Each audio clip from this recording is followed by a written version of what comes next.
zákon a přichází s úpravami těch prostřídaných černých odběrech. Distribuční společnosti budou mít například nově povinnost zajistit jednotlivé části elektroměru proti neoprávněné manipulaci a také povinnost pravidelně kontrolovat správnost měření spotřeby elektřiny. Změny si vyžádal tvrdý postup elektrárenské skupiny ČEZ proti lidem podezřelým z odebírání elektřiny na černo. Doposud byl černý odběr upravený pouze vyhláškou. Stop násilí na dětech je název vládní kampaně, která dnes začíná. Akce je součástí strategie, kterou kabinet schválil loni v září. Organizátoři kampaně chtějí veřejnosti přiblížit všechny formy násilí na dětech. Podle Lucie Otáhalové z Rady vlády pro lidská práva tomu pomůže také speciální internetová stránka, která začne fungovat dnes odpoledne.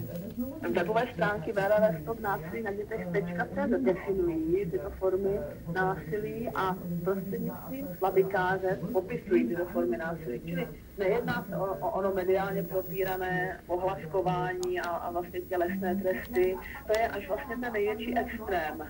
My chceme upozornit na všechny formy násilí. Součástí kampaně budou kromě veřejných debat také mediální prezentace. Počet lidí bez práce Poradili s Finské 3-2. Prodloužili rozhodovat třetí zápasy druhého handicap pokeru. Poražených prodloužili z Boston 3-2 a Pittsburgh stejným výsledkem budou o šlapně. Zatímco Carolina vede v sérii 2-1 Pittsburgh stáhne. O nezaměstnanosti pokračuje Ondřej Houska.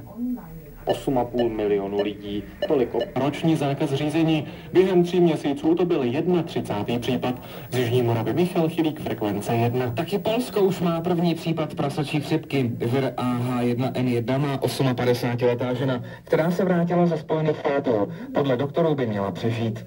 Fotbalisté Barcelony postoupili po 3 letech do finále Ligy mistrů. A to když remizovali na hřišti londýnské Chelsea 1-1. Postup zásadní. A Rakousko ale svůj pracovní trh Čechům otevřou až za 2 roky. V ostatních státech Unie můžeme pracovat bez omezení.